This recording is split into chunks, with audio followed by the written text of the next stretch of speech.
부산 맹학교 일부 교사들이 기숙사 학생들을 대상으로 성추행해온 것으로 밝혀졌습니다. 부산장애인단체는 학교 측의 부인과 부산시의 안일한 태도와 관련해 진상조사를 촉구하는 기자회견을 가졌습니다. 한국장애인개발원 국정감사 현장에서 이룸센터가 BF 인증을 받지 못한 것으로 드러났습니다. BF 인증은 지난해 국감에 이어 다시 지적된 사항입니다. 2018 평창장애인 올림픽 대회의 공식 엠블럼이 공개됐습니다. 엠블럼은 눈과 얼음, 동계 스포츠 스타의 모습을 형상화하는 치읓 두 개를 나란히 붙여 장애인과 비장애인, 선수와 관중이 어우러지는 지구촌 축제를 표현했습니다. 우리 사회 함께의 도움을 필요로 하는 곳이라면 어디든 찾아간다는 짜장면 봉사단이 있습니다.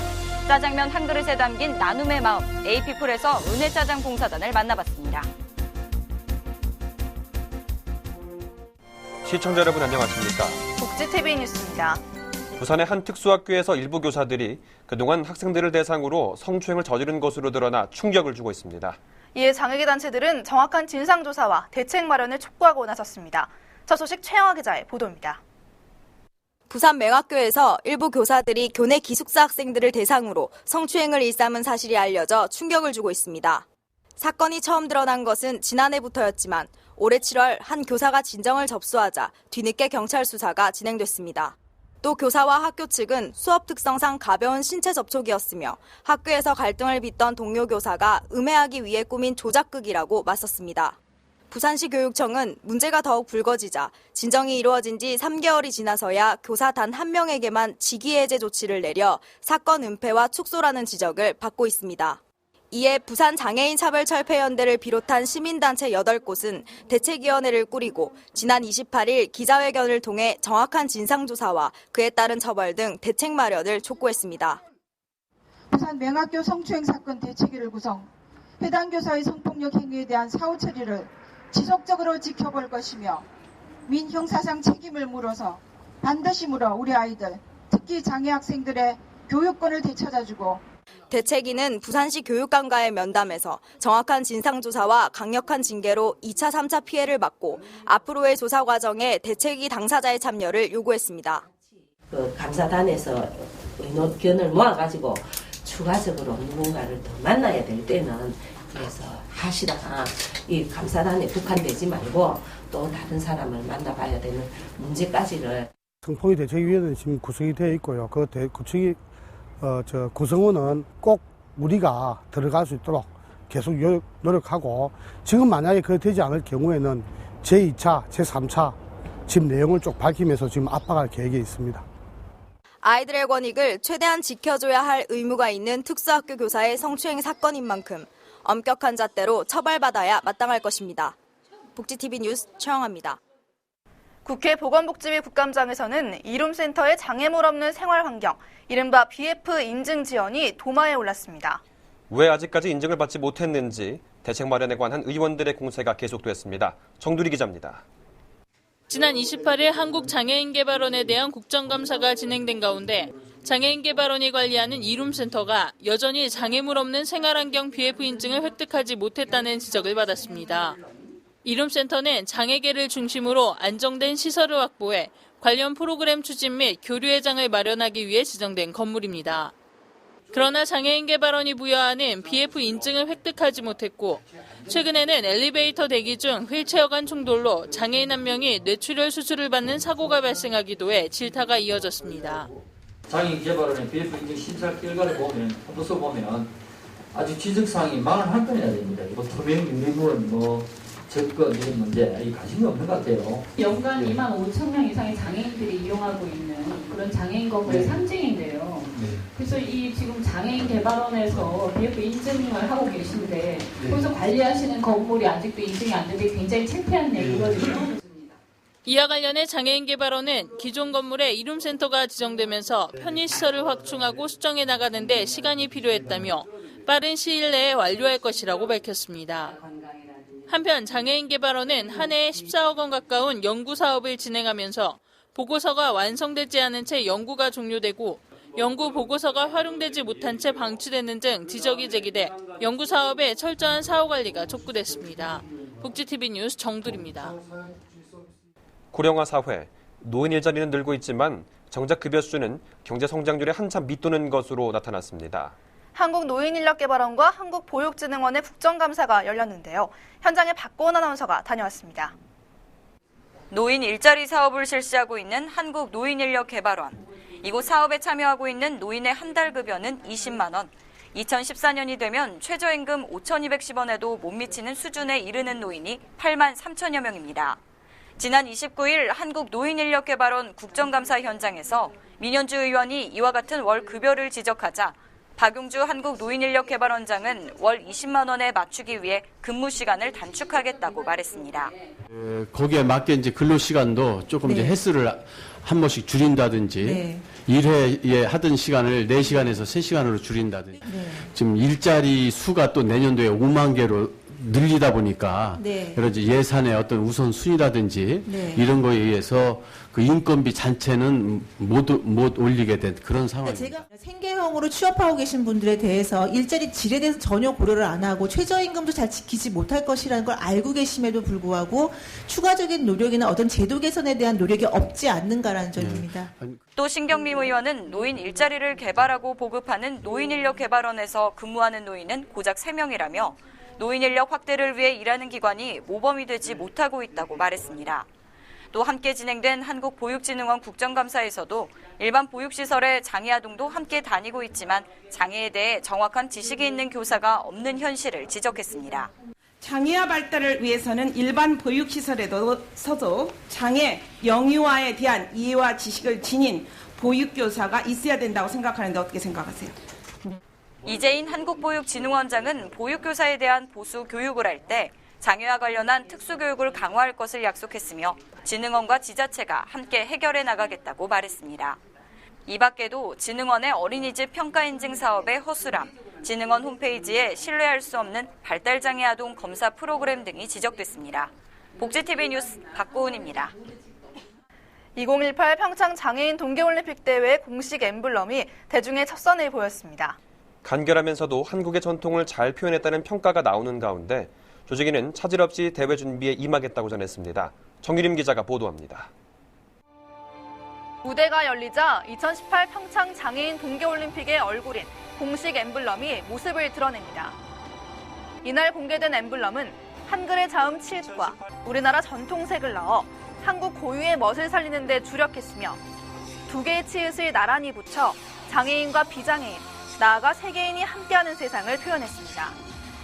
2018 평창 장애인 동계올림픽 조직위원회는 지난 29일 공식 엠블럼 탄생 선포식을 갖고 대회의 본격적인 출발을 알렸습니다. 이날에는 문화체육관광부 유진용 장관을 비롯해 필립 크레이븐 국제장애인올림픽위원회 위원장, 최문순 강원도지사 등 각계 인사가 대거 참석했습니다. 김진선 조직위원장은 대회의 성공적 개최를 위해 무엇보다 국민들의 성원이 우선이라고 강조했습니다. 장애인 올림픽까지 모든 경기장 처음부터 끝까지 꽉꽉 차서 성원해주는 그런 국민들의 열정과 참여가 있다면 반드시 성공합니다. 그래서 우리 국민들께서 그렇게 도와주시길 바라겠습니다. 오는 2018년 3월 대한민국 평창과 강릉 일대에서 50개 나라 1,500여 명의 선수들이 각축을 벌일 2018 평창 장애인 동계올림픽 대회. 조직위는 앞으로 웹사이트와 도심 전광판 등의 대회에 대한 활발한 홍보를 통해 올림픽에 대한 국민의 관심과 참여를 높여나간다는 계획입니다. 복지TV 뉴스 정유림입니다. 현재 우리나라에서 자동차를 생산하고 판매하는 기업의 전 세계 점유율은 최고 수준이라고 자부할 수 있는데요. 그러나 OECD 회원국 중에서 교통사고율이 가장 높다는 꼬리표가 따라다니고 있습니다. 국토교통부가 교통사고 장애 극복 재활상 시상식을 개최했습니다. 박정인 기자입니다. 우리나라의 인구 10만 명당 교통사고 사망자 수는 OECD 회원국 32개국 중 29위에 해당하는 매우 저조한 수준입니다. 국토교통부와 사단법인 한국교통장애인협회는 교통사고 장애인들의 재활의지와 자립의식을 높이기 위해 교통사고 장애 극복 재활상 시상식을 개최했습니다. 올해로 8회째를 맞이하는 시상식에는 사중추돌로 인한 하반 심마비를 극복하고 도자기 제조 사업장을 설립해 장애인 일자리 창출에 기여한 김진호 씨와 열차 사고로 두 다리를 잃었지만 차량 봉사 등을 하며 지역 장애인들의 손발이 되어주고 있는 김영환 씨, 그리고 덤프트럭 교통사고로 다리를 잃었지만 세탁소를 운영하며 열심히 삶을 일궈 재활에 성공한 박종찬 씨가 올해의 장애인 재활상을 받았습니다. 한편 시상식에 참석한 국토교통부 박종흠 실장은 교통사고의 실태와 문제점 등을 줄이는 정책을 뛰어넘어 더 큰 틀에서 정책을 운영하겠다고 말했습니다. 정부에서도 나름대로 많은 역할을 해야 된다는 데 대해서는 정부 관계자에게는 전적으로 공감을 합니다. 국토부는 지난 2005년부터 매년 모범적인 장애 극복 귀감 사례를 발굴해 시상을 하고 있습니다. 복지TV 뉴스 박정인입니다. 이르면 2015년부터 동네 의원을 중심으로 의사와 환자 간의 원격 의료를 허용하는 방안이 추진됩니다. 보건복지부는 이 같은 내용의 의료법 개정안을 지난 29일 입법 예고했습니다. 이번 개정안은 원격 의료 대상을 고혈압이나 당뇨 등 의학적 위험성은 낮지만 상시적 질병 관리가 필요한 재진 만성질 환자와 노인 장애인, 도서벽지 주민 등 의료 접근성이 떨어지는 환자, 병의원 방문이 어려운 가정폭력 또는 성폭력 피해자 등으로 한정했습니다. 이와 함께 가벼운 증상의 환자까지 대형 병원에 집중되지 않도록 동네 의원 중심으로만 원격 의료를 허용하기로 했습니다. 다만 수술을 받고 퇴원한 뒤에 계속 추적 관리가 필요한 환자나 군 교도소 등 특수지역 환자는 일반 병원의 원격 의료도 가능하게 한다는 방침입니다. 최근 암 검진 안내문을 가장한 문자 메시지로 개인정보를 빼가는 스미싱 수법에 사기 문자가 돌고 있어 주의가 요구됩니다. 국민건강보험공단은 민원인에게 보내는 문자에 고객센터 전화번호만을 명시하는데 최근 암 검진을 받으라는 안내문과 함께 특정한 인터넷 주소를 첨부한 사기 문자가 발견됐다고 밝혔습니다. 공단은 의심스러운 인터넷 주소가 포함된 문자는 즉시 삭제하고 모바일 백신 등으로 스마트폰을 주기적으로 검사할 것을 당부했습니다.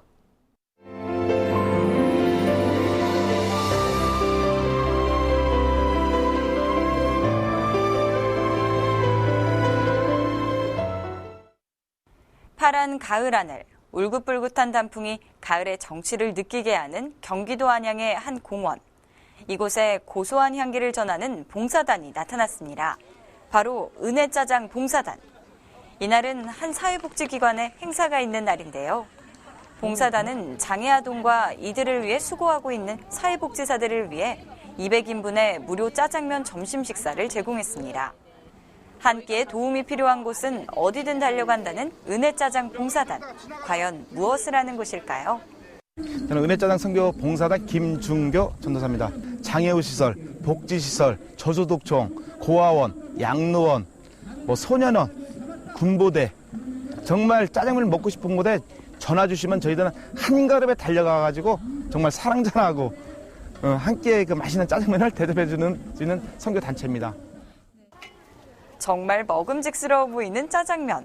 절로 군침이 도는데요. 그런데 왜 김준교 단장은 많은 음식 중 짜장면 봉사를 하게 됐을까요?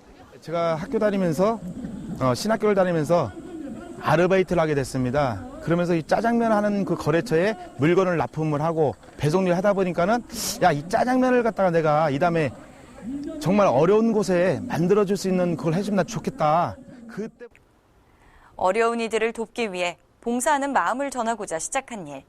소외된 곳, 도움이 필요한 곳이라면 어디든 달려가는 은혜짜장 봉사단의 일정은 쉬는 날 없이 빼곡하게 적혀 있습니다. 짜장면 봉사를 위해 재료부터 준비해야 할 것이 한두 가지가 아니지만 놀라운 건 봉사단은 김준교 단장 한 명뿐. 저희 같은 경우는 봉사단들이 아직까지는 없습니다. 저희는 정말 옆에서 봉사로 갔을 때 그 현장에서 고아원 원장님이라든가 양로원 원장님이라든가 시설에 근무하는 직원들이 합동으로 협력해가지고 함께 봉사활동을 하고 있습니다. 착한 일을 하는 그의 이야기는 입에서 입으로 전해져 든든한 자원봉사 지원군도 만들었습니다. 초창기부터 처음에 저희가 굉장히 미비한 가운데에 지하에서 일을 시작을 했어요. 그리고 저 같은 경우에는 하고 있는 일이 따로 있거든요. 좋은 일을 하신다라는 것을 봤을 때에 저로서도 굉장히 마음이 동감이 가더라고요. 마음으로 함께하는 사람들이 있어 더욱더 즐겁게 봉사한다는 사람들. 해보셨어요?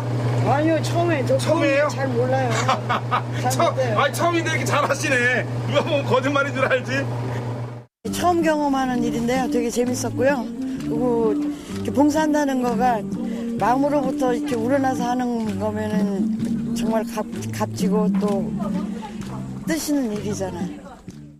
이른 아침부터 야외에서 준비하는 짜장면이 결코 수고롭지 않을 순 없지만 맛있게 먹는 사람들의 모습은 이루 말할 수 없는 뿌듯함을 가져옵니다.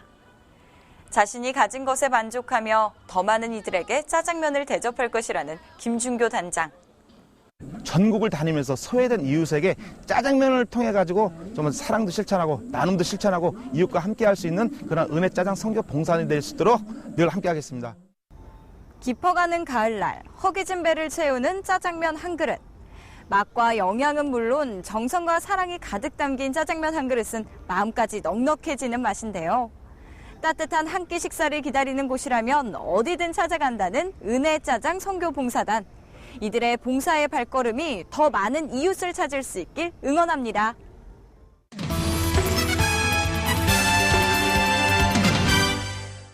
복지TV 네트워크입니다.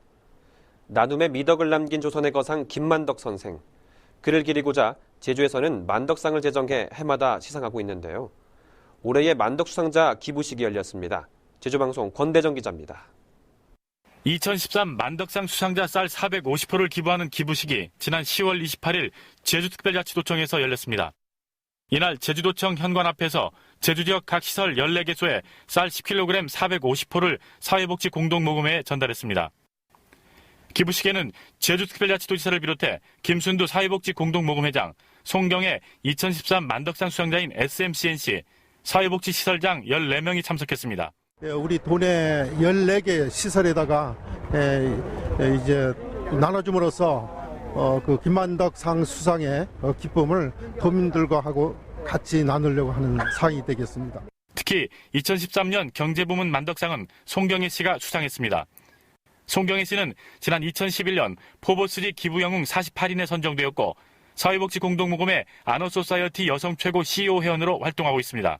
저한테는 참 과분한 상이었고요. 주위 이웃들하고 나눴다는 얘기를 제가 전해 듣고 오늘 그냥 작게 10kg짜리 450개를 준비해서 이 자리에 오게 되었습니다.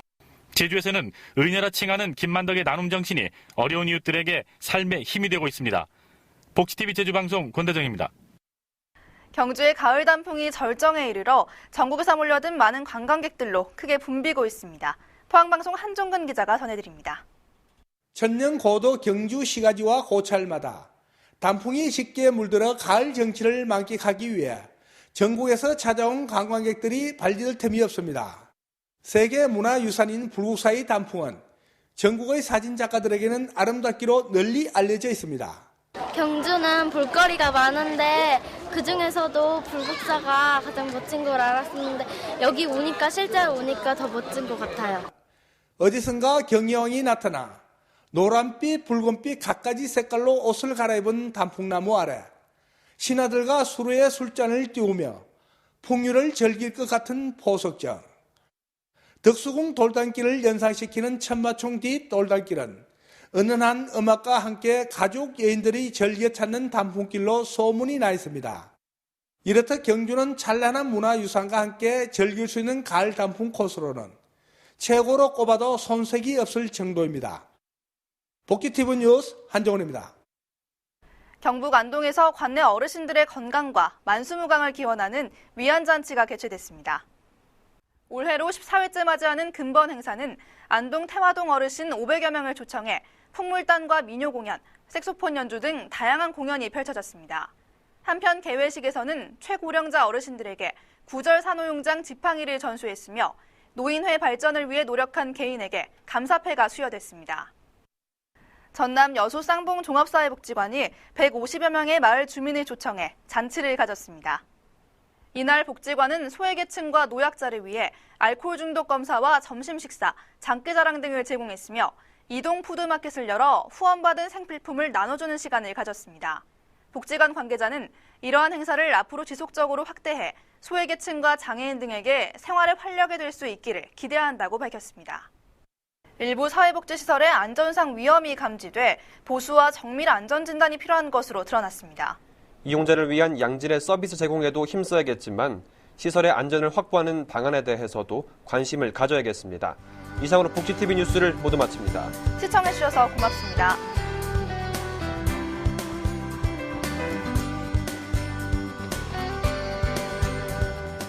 많이 힘들어. 많이 힘들어? 우울해. 우울해? 고민 있어요. 고민했어요? 힘들어하는 이들이 혼자가 아님을 알 수 있도록 지금 말을 걸어주세요. 당신의 물음표 하나가 생명을 살릴 수 있습니다.